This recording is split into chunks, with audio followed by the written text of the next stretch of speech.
ओम श्री परमात्माय नमः। ऋग्वेद संहिता प्रथम मंडल सूक्त नंबर 114। इस सूक्त के ऋषि कुत्स, आंगिरस, देवता रुद्र तथा छंद, जगती व त्रिष्टुप है। महान कपर्दी या जटाधारी और वीरों के विनाश स्थान रुद्र को हम यह मननीय स्तुति अर्पण करते हैं ताकि द्विपद और चतुष्पद स्वस्थ रहे और हमारे इस ग्राम में सब लोग पुष्ट और रोग शून्य रहे। हे रुद्रदेव, आप सुखी हो, हमें सुखी करें और आप वीरों के विनाशक हैं। हम नमस्कार के साथ आपकी प्रार्थना करते हैं। पिता या उत्पादक मनु ने जिस रोगों से उपशम और जिन भयों से उद्धार पाया था, हे रुद्रदेव, आपके उपदेश हम सभी वह प्राप्त कर सके। हे अभिष्टदाता रुद्रदेव, आप वीरों के क्षयकारी अथवा ऐश्वर्यशाली मृतों से युक्त हम देवयज्ञ द्वारा आपका अनुग्रह प्राप्त करें। हमारी संतानों के सुख की कामना करके उनके पास पधारें। हम भी प्रजा का हित देखकर आपको हव्य प्रदान करेंगे। रक्षण के लिए हम दीप्तिमान, यज्ञ साधक, कुटिल गति और मेधावी रुद्र का आह्वान करते हैं। वह हमारे पास से अपना क्रोध दूर करे।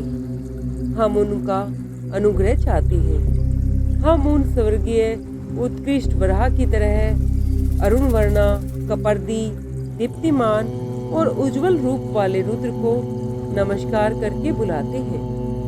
हाथ में वर्णीय वैजस धारण करके वे हमें सुख, वर्म और ग्रह प्रदान करें। मधु से भी अधिक मधुर यह स्तुति वाक्य मरुतों के पिता रुद्र के उद्देश्य से उच्चारित किया जाता है। इससे स्तोता की वृद्धि होती है। हे मरण रहित रुद्रदेव, मनुष्यों का भोजन रूप अन्न हमें प्रदान करें। मुझको व मेरे पुत्र को अथवा पौत्र को सुख प्रदान करें। हे रुद्रदेव, हम में से वृद्धों को मत मारना, बच्चों को न मारना, संतानों उत्पादक युवक को न मारना और गर्भस्थ शिशु को कभी न मारना। हमारे पिता का वध न करना, माता की हिंसा न करना तथा हमारे प्रिय शरीर में आघात मत करना। हे रुद्रदेव, हमारे पुत्र, पौत्र, मनुष्य, गो अथवा अश्व को मत मारना। आप क्रोधित होकर वीरों की हिंसा मत करना, क्योंकि हव्य प्रदान कर हम सदैव आपका ही आह्वान करते हैं। जिस प्रकार से चरवाहे सायंकाल में अपने स्वामी के पास पशुओं को लौटा देते हैं, हे रुद्रदेव, उसी प्रकार मैं आपके स्त्रोत आपको अर्पित करता हूँ। आप मरुतों के पिता हैं, हमें सुख प्रदान करें। आपका अनुग्रह अत्यंत सुखकर और कल्याणकारी है। हम आपका रक्षण चाहते हैं। हे वीरों के विनाशक रुद्रदेव, आपका अस्त्र दूर रहे, जिससे हमारे मनुष्य और पशु सुरक्षित रहे। हम आपका दिया हुआ सुख प्राप्त करें, हमें सुखी करें। हे दीप्तिमान रुद्रदेव, हमारे पक्ष में रहें। आप पृथ्वी और अंतरिक्ष के अधिपति हैं, हमें सुख प्रदान करें। हमसे यह स्त्रोत रक्षा की कामना करके कहा है। उन रुद्रदेव को नमस्कार करते हैं। मरुतों के साथ रुद्र हमारा आह्वान श्रवण करें। मित्र, वरुण, अदिति, सिंधु, पृथ्वी और आकाश हमारी प्रार्थना को स्वीकार करें। सूक्त नंबर 115। इस सूक्त के ऋषि कुत्स, आंगिरस, देवता सूर्य तथा छंद, त्रिष्टुप है। विचित्र तेजयुक्त तथा मित्र, वरुण और अग्नि के चक्षु स्वरूप सूर्य उदित हुए हैं। उन्होंने स्वर्ग, पृथ्वी और अंतरिक्ष को अपनी किरणों से परिपूर्ण किया है। सूर्य जंगम और स्थावर दोनों में आत्मा है।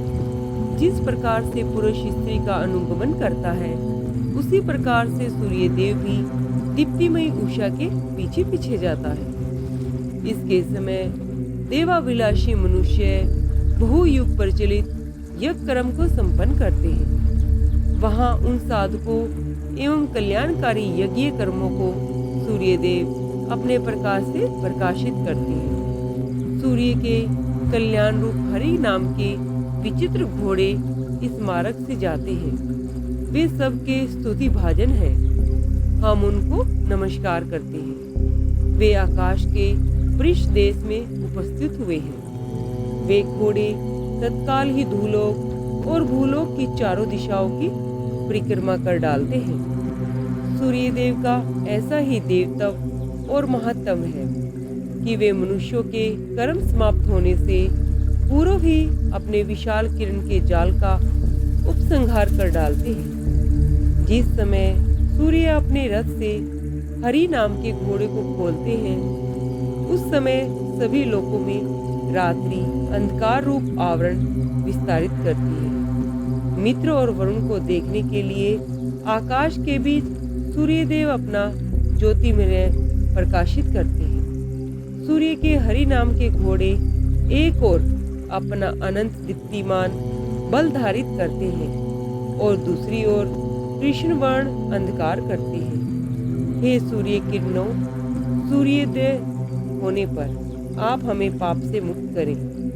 मित्र वरुण, अदिति, सिंधु, पृथ्वी और आकाश हमारी इस प्रार्थना को अंगीकार करें।